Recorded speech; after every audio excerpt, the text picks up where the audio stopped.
आज हम अध्याय 8 क्षेत्रीय आकांक्षाएं पढ़ेंगे। भारत एक विभिन्नताओं का देश है। इसमें अनेक धर्म, जातियों, भाषाओं और संप्रदायों के लोग रहते हैं।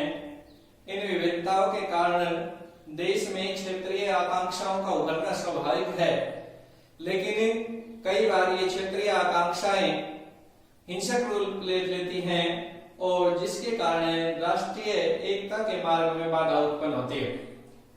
इन क्षेत्रीय आकांक्षाओं के कारण क्षेत्रवाद और अलगाववाद की भावना का उदय होता है और इस क्षेत्रवाद और अलगाववाद की भावना के कारण ही हमारे देश का विभाजन हुआ था।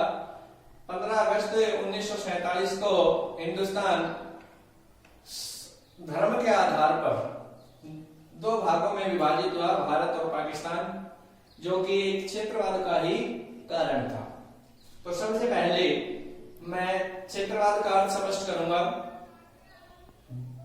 किसी राष्ट्र या राज्य में से किसी क्षेत्र विशेष का आर्थिक या सामाजिक कारण से अलग होने की मांग करना क्षेत्रवाद कहलाता है। भारतीय राजनीतिक भाषा में हम कह सकते हैं कि जब राष्ट्र विशेष में कोई क्षेत्र विशेष अपने हितों के कारण अपने क्षेत्र विशेष को महत्व देता है, जबकि राष्ट्र विशेष को महत्व नहीं देता, तो वह क्षेत्रवाद कहलाता है। क्षेत्रवाद में उस क्षेत्र विशेष के व्यक्तियों में अपने क्षेत्र के प्रति विशेष प्रेम होता है, जबकि राष्ट्र के प्रति विशेष प्रेम नहीं रखते। और इस क्षेत्र के प्रति विशेष प्रेम के कारण ही उनमें अलगाववाद की भावना उत्पन्न होती है और इस अलगाववाद के कारण वे अपने आप को उस राष्ट्र या उस राज्य से अलग होने की मांग करने लगते हैं। अब मैं क्षेत्रवाद के कारणों को स्पष्ट करता हूं।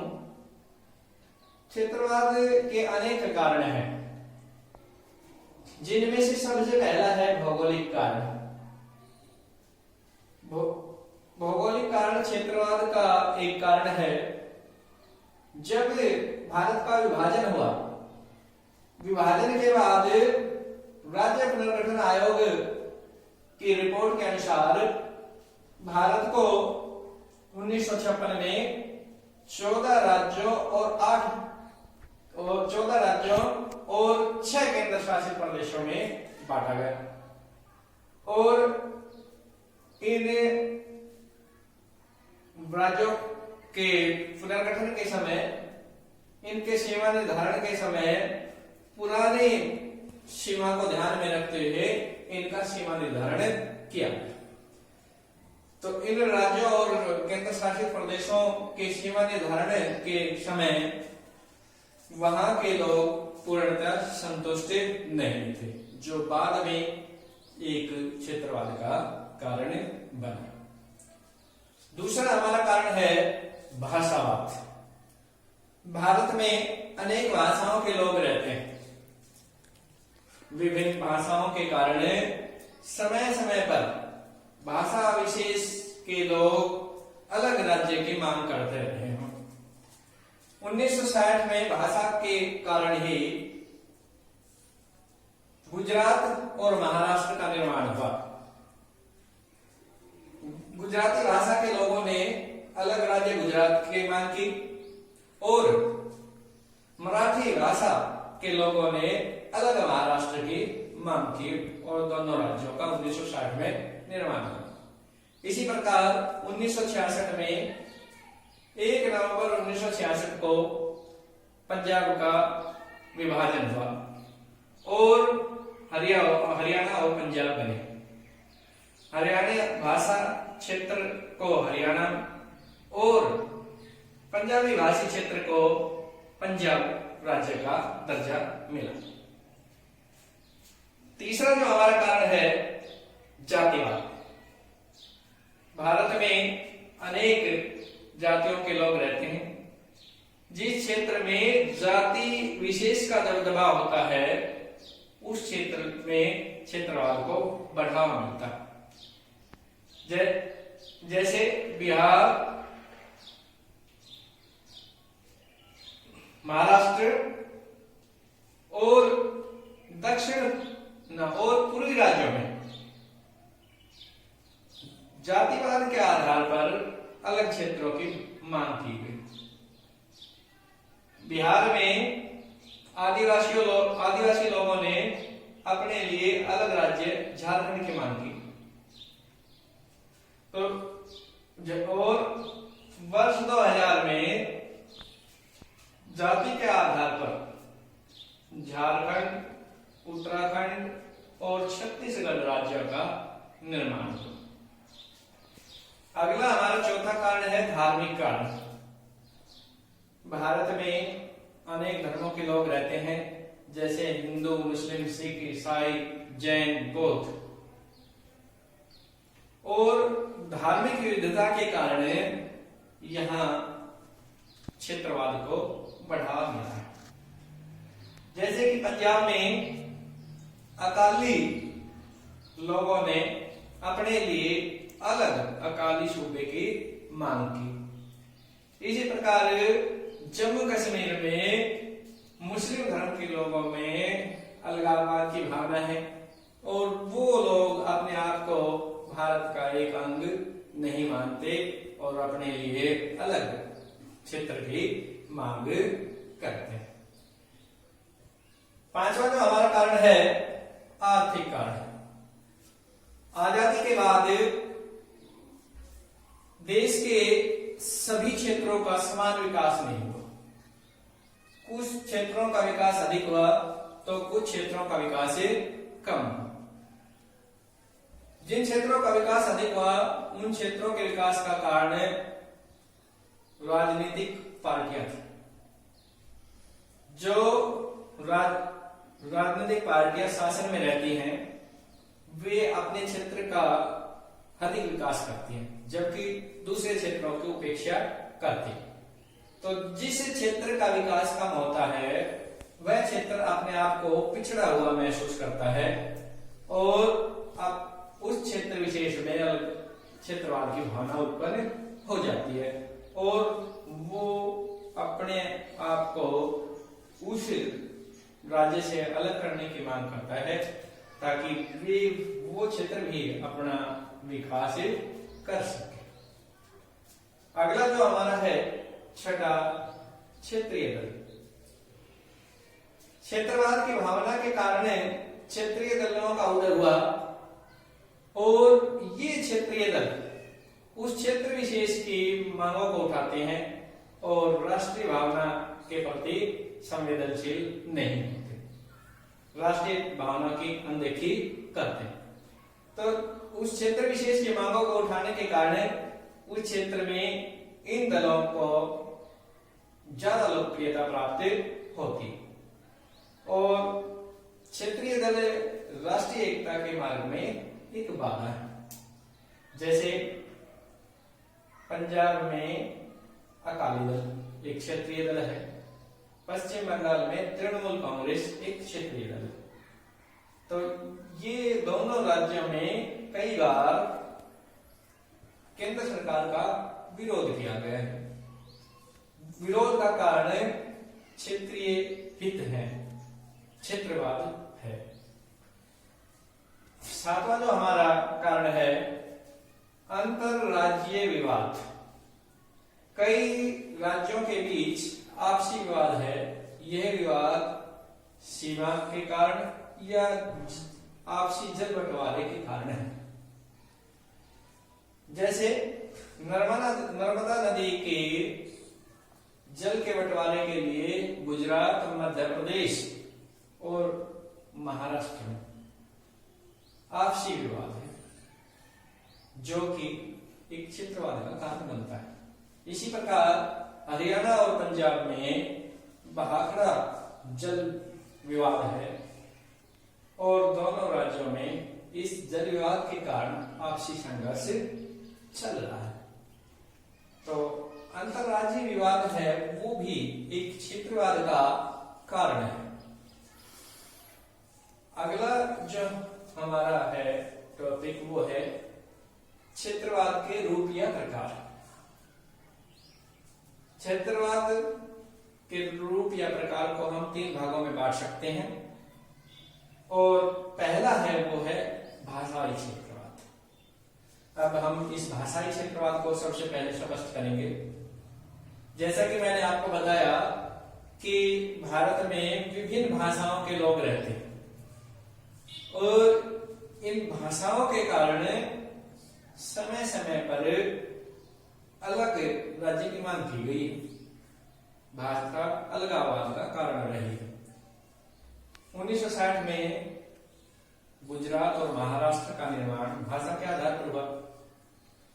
मराठी क्षेत्र जो मराठी भाषा बोलते थे वह क्षेत्र महाराष्ट्र बना और जो गुजराती भाषा क्षेत्र था वो गुजरात राज्य बना। इसी प्रकार पंजाब का विभाजन भी भाषा के आधार पर और 1 नवंबर 1966 को पंजाब और हरियाणा बना। पंजाबी भाषा क्षेत्र पंजाब बना और हरियाणवी भाषा बोलने वाले क्षेत्र हरियाणा बना। तो इस प्रकार जब भाषा के आधार पर क्षेत्रवाद की भावना का जन्म होता है तो उसे हम भाषाई क्षेत्रवाद कहते हैं। दूसरा जो हमारा है रक्षक क्षेत्रवाद। जब कोई क्षेत्र अपने हितों की रक्षा के लिए अलग होने की मांग करता है तो उसे रक्षक क्षेत्रवाद कहते हैं। जैसे महाराष्ट्र में शिवसेना आंदोलन और असम में असम विद्यार्थी परिषद द्वारा आंदोलन रक्षक क्षेत्रवाद के उदाहरण हैं। महाराष्ट्र में शिवसेना द्वारा एक अभियान चलाया गया कि उत्तर भारत के जो लोग हैं वो महाराष्ट्र के लोगों के रोजगार को छीन रहे हैं।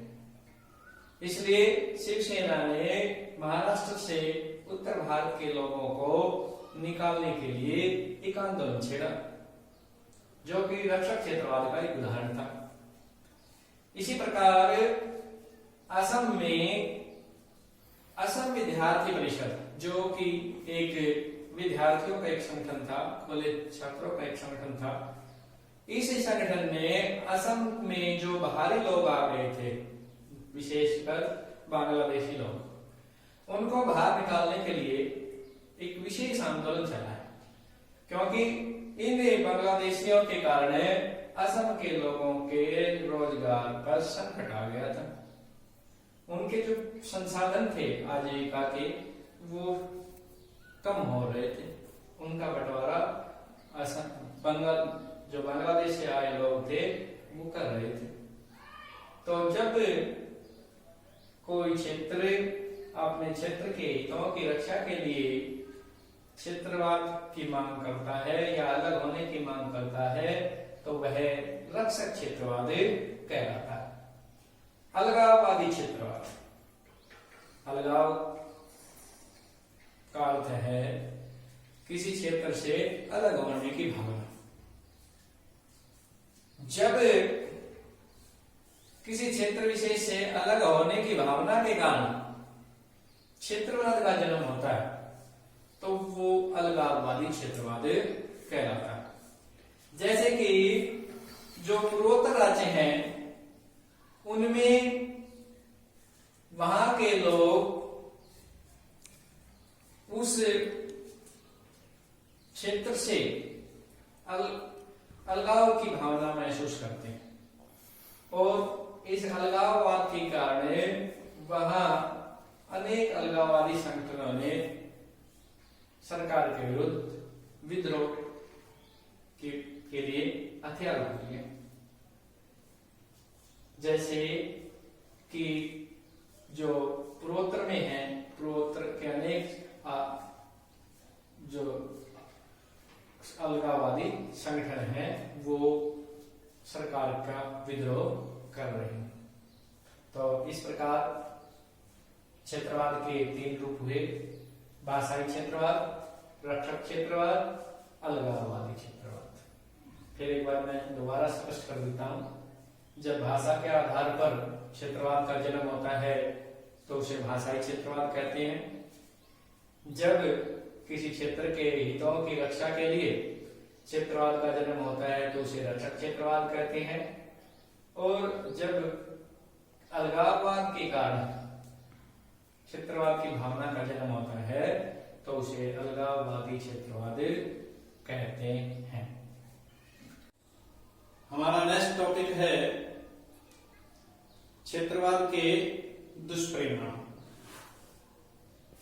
क्षेत्रवाद राष्ट्रीय एकता के लिए बाधक है और क्षेत्रवाद के कारण अनेक राज्यों का निर्माण हुआ है। भारत का विभाजन भी क्षेत्रवाद का ही परिणाम था। क्षेत्रवाद के कारण ही हिंदुस्तान 2 भागों में बटा, भारत और पाकिस्तान। और जब भारत का विभाजन हुआ उस समय 14 राज्य और 6 केंद्र शासित प्रदेश थे। लेकिन क्षेत्रवाद के कारण आज भारत में 28 राज्य और 9 केंद्र शासित प्रदेश हैं। तो क्षेत्रवाद के अनेक दुष्परिणाम हैं, उन्हें मैं स्पष्ट करूंगा। सबसे पहला, क्षेत्रवाद के कारण अनेक क्षेत्रों में सामाजिक और आर्थिक क्षेत्र में प्रतिस्पर्धा है और विभिन्न क्षेत्र एक दूसरे के प्रति घृणा भाव रखते हैं। दूसरा कारण, क्षेत्रवाद के कारण अनेक क्षेत्रीय दलों का विकास हुआ है और ये क्षेत्रीय दल क्षेत्र विशेष की राजनीति करते हैं जो कि राष्ट्रीय एकता के मार्ग में बाधा है।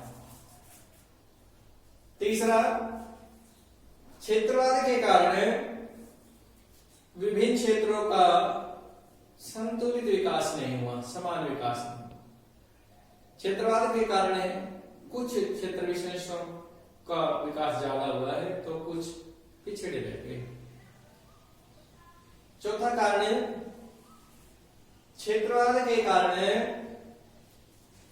राज्य और केंद्र के बीच विभिन्न विषयों पर विवाद उत्पन्न है और कई राज्यों ने तो संघवाद की व्यवस्था को चुनौती दी। जैसे पश्चिम बंगाल में ममता बनर्जी सरकार द्वारा कई बार केंद्र सरकार के फैसलों का विरोध किया गया। तो ये हमारे थे क्षेत्रवाद के दुष्परिणाम। अब जो हमारा नेक्स्ट टॉपिक है, क्षेत्रवाद को समाप्त करने के सुझाव या उपाय। जो क्षेत्रवाद की भावना है उसको कैसे कम किया जा सकता है या कैसे समाप्त किया जा सकता है, ये हम इसमें स्पष्ट करेंगे। तो जो सबसे पहला कारण है वो है राष्ट्रीय एकता को बढ़ावा देना। सरकार को चाहिए कि वो ऐसी नीति अपनाए कि जिससे राष्ट्रीय एकता को बढ़ावा मिले। सरकार किसी वर्ग विशेष की उपेक्षा ना करे, सभी वर्गों के विकास के लिए कार्य करे और इससे सभी वर्गों में, चाहे वो किसी धर्म, जाति या मजहब से संबंध रखते हो, एकता की भावना का विकास होगा। दूसरा जो हमारा है उपाय वो है अंतरराज्यीय झगड़ों का निपटारा। जैसा कि मैंने बताया कि विभिन्न राज्यों के बीच आपसी झगड़े हैं।